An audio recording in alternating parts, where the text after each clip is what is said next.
बात के लिए आग्रह किया है कि समाज में के लोगों को ये जो धर्मांतरण और मतांतरण कराया जा रहा है, उपासना पद्धति जो लोगों को बदलवाया जा रहा है, जिससे समाज के अंदर मतांतरण के कारण से एक समाज में वैमनस्यता फैल रहा है। जो मतांतरण को मैं राष्ट्र विरोधी कार्य मानता हूँ, इसके प्रति समाज को जागरूक करना और अपने कार्य विस्तार के लिए मैंने संगठन को बैठक किया है। इसका उद्देश्य क्या रहा? उद्देश्य यही है कि जो हिंदू समाज है यह किसी दूसरे पंथ में न जाए और हमारे पंथ का जो हिंदू समाज है उस हिंदू समाज का विस्तार हो। हिंदू समाज भारतीय संस्कृति सभ्यता जो हमारी गौरवशाली परंपरा है वो परंपरा हमारा कायम रखे और भारतीय संस्कृति का प्रचार प्रसार पूरे दुनिया में, यही हमारा उद्देश्य है। आखिर क्या लगता है आपको, आज भारतीय संस्कृति पे किसी तरह का संकट आ गया है या आप लोगों को ऐसी बैठकें करनी पड़ रही है? भारतीय संस्कृति पर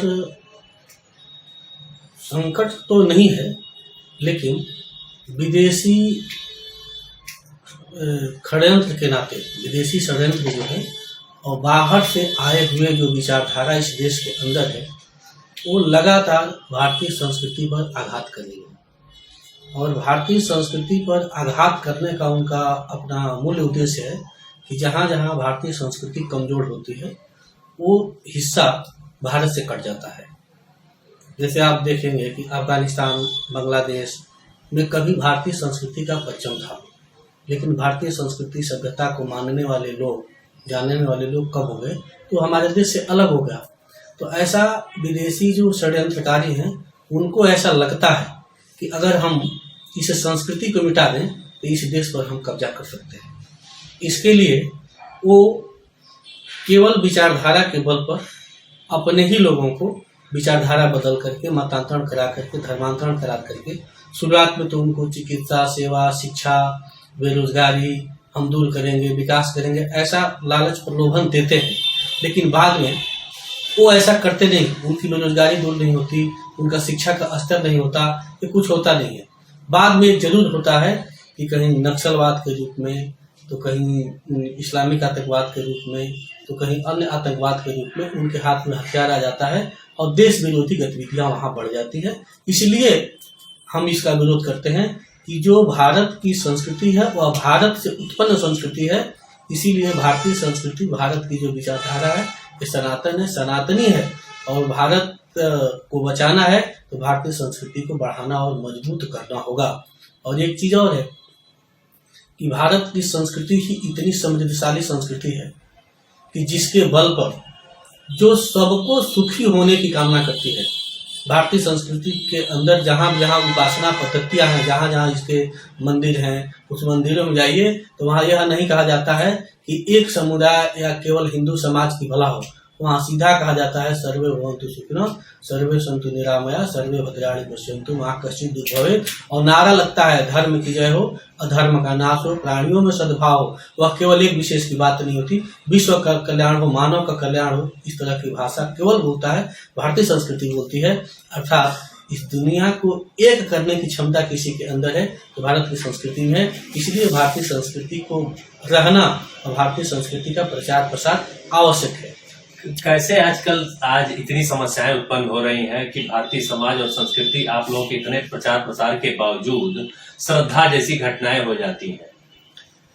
देखिए, आजकल श्रद्धा जो हत्याकांड हुआ है, हमने भी सुना है कि उसको 35 टुकड़े में किया गया। एक लव जिहाद की घटना है और यह एक इंटरनेशनल, अंतर्राष्ट्रीय स्तर का ये सब गिरोह है। इस तरह को किया जा रहा है, विशेष करके इसमें एक खास समुदाय के लोग हैं और खास समुदाय के द्वारा इसको बढ़ावा दिया जा रहा है। इसके पीछे दो कारण हैं। एक, भारत के अंदर जो परिवार भाव था, जो परिवार था, परिवार का जो तंत्र था वो मजबूत था। जो आज परिवार कमजोर हो रहा है, छोटा परिवार हो गया, बड़ा परिवार पहले रहता था तो समाज के अंदर आपस का एक दूसरे का जो संबंध था वो संबंध मजबूत था। आज वह संबंध धीरे धीरे टूटता गया और फैमिली जो कहा जाए वो संबंध भी कम होते गए, फैमिली छोटी हो गई। एक रीजन ये भी है कि बच्चों को जिस प्रकार की शिक्षा तो मिल गई, लेकिन उनको संस्कार नहीं मिला और उनको अपने हित अहित का फैसला तो करते हैं लेकिन समझने की क्षमता नहीं है।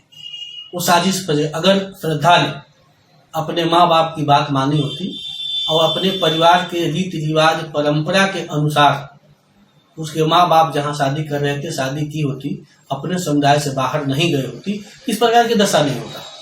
क्योंकि दूसरा व्यक्ति जिस समुदाय का व्यक्ति है वो जो घटना किया है वहां पर तो नारी का कोई सम्मान ही नहीं है, वहां नारी का सम्मान ही नहीं है। वहां तो आपस में रिलेशन हो जाते हैं तो वो भाई बहन या हमारे रिश्तों को क्या सब तवज्जो देंगे। इसलिए जहाँ नारी उपभोग की वस्तु है वहाँ यह अपेक्षा करना कि वहाँ नारी का सम्मान होगा, वहाँ नहीं हो सकता। आप केंद्र में भी भाजपा की सरकार है, प्रदेश में भी भाजपा की सरकार है, कुछ सुझाव देना चाहेंगे कि इस पे कुछ तरह अंकुश लगाए सरकार भी? देखिए, मैं सरकार का अंग नहीं हूँ। पहली बात, मैं सामाजिक काम करता हूँ, समाज के लिए काम करता हूँ, समाज में लगना है।